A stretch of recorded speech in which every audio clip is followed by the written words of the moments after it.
Na maioria das pequenas e médias empresas, a cultura não é criada, ela simplesmente acontece. E quando ninguém cria uma cultura de uma forma consciente, ela se forma do pior jeito possível, pelos mais antigos, pelos mais influentes ou pelos mais reclamões. E não necessariamente pelos que trabalham bem. Se o seu negócio tem fofoca, retrabalho, erro repetido e um clima pesado, isso não surgiu do nada, isso é cultura. E o problema é que muita empresa só percebe isso quando a equipe está cansada e a rotatividade começa a aumentar e o dono já está sobrecarregado demais para corrigir. Hoje vamos falar como a cultura se forma sozinha dentro das PMEs e como ela pode estar destruindo o seu negócio por dentro.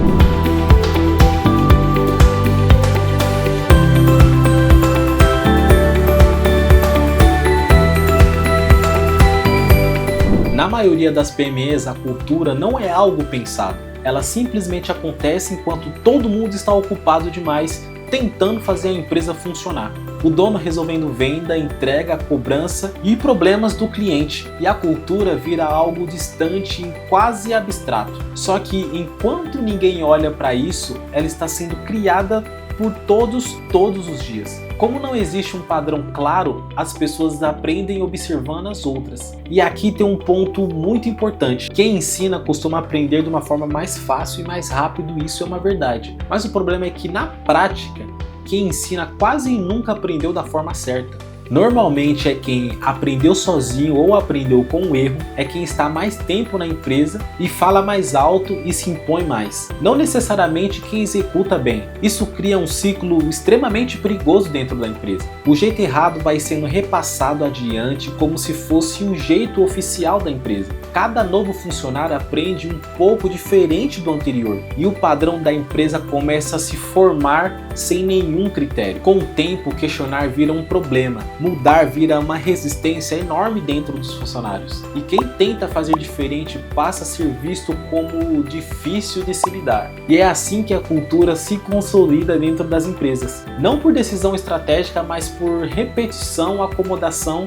e aquele cansaço. A empresa continua funcionando, mas por dentro começa a criar ruído, desgaste e comprometimento defensivo. Tudo isso antes do prejuízo financeiro começar a aparecer. Um dos principais fatores da deterioração da cultura em PMEs é o dono estar completamente preso à operação. Ele quer fazer tudo do jeito dele, quer revisar, quer corrigir, quer reduzir tudo e refazer praticamente tudo também. No começo isso parece até ser um autocuidado com seu próprio negócio, mas com o tempo isso vira travamento. A equipe aprende a pensar que não adianta fazer, porque no final sempre ele vai mudar algo. Os bons começam a se frustrar, os médios começam a se acomodar e os ruins aprendem a sobreviver no meio do caos. Isso gera um efeito cascata. A frustração começa a virar aquela conversa de canto, as conversas viram desânimo e o desânimo vira erro. E o erro vira justificativa perfeita para o dono centralizar ainda mais. Outro ponto crítico é a falta de um processo claro. Quando não existe um jeito definido de fazer as coisas, cada funcionário ensina o próximo do seu jeito. E isso fica muito mais grave quando a gente olha para os números. Dados do Ministério de Trabalho mostram que a taxa de rotatividade em empresas brasileiras ultrapassa uns 52% ao ano. Isso significa que em muitos negócios, mais da metade da equipe é trocada em um período muito curto. Sem processo e sem gestão clara, o conhecimento vai embora junto com as pessoas. A empresa fica instável, a equipe nunca se sente segura em trabalhar de uma forma tranquila e o dono sente que precisa controlar tudo. E aí fica claro o ponto central. Isso não é só um problema de cultura, é um problema de gestão. Uma gestão fraca cria um ambiente completamente confuso. Ambiente confuso cria uma cultura ruim. E uma cultura ruim começa a estragar o seu negócio aos poucos, mesmo quando ele continua faturando.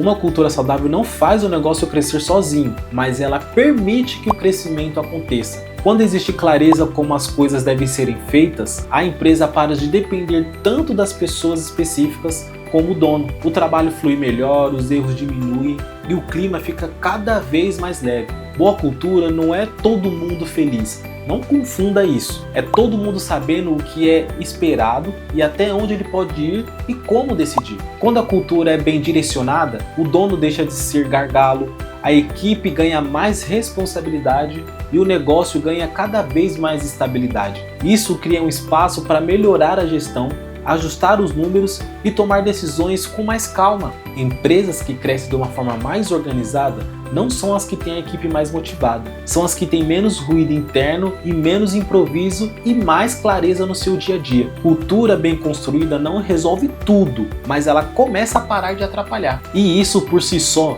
já muda completamente o jogo. Se a cultura da sua empresa hoje é pesada, confusa ou cheia de ruído, isso não nasceu do nada. Ela foi sendo construída aos poucos enquanto todo mundo tentava apenas dar conta do trabalho. O problema é que quando ninguém assume essa responsabilidade, a cultura começa a trabalhar contra o seu próprio negócio. Esse canal não é sobre empresas perfeitas, nem sobre teoria bonita. É sobre gestão real, do jeito certo, do jeito que acontece nas PMEs, com erro, com pressão e com decisões difíceis. Se você quer continuar vendo esse tipo de vídeo, como uma conversa, um bate-papo, direta, prática e sem maquiagem, se inscreve no canal e deixe seu like, porque isso me ajuda a continuar trazendo os conteúdos que realmente ajudam você no seu dia a dia e no seu negócio. Te vejo no próximo.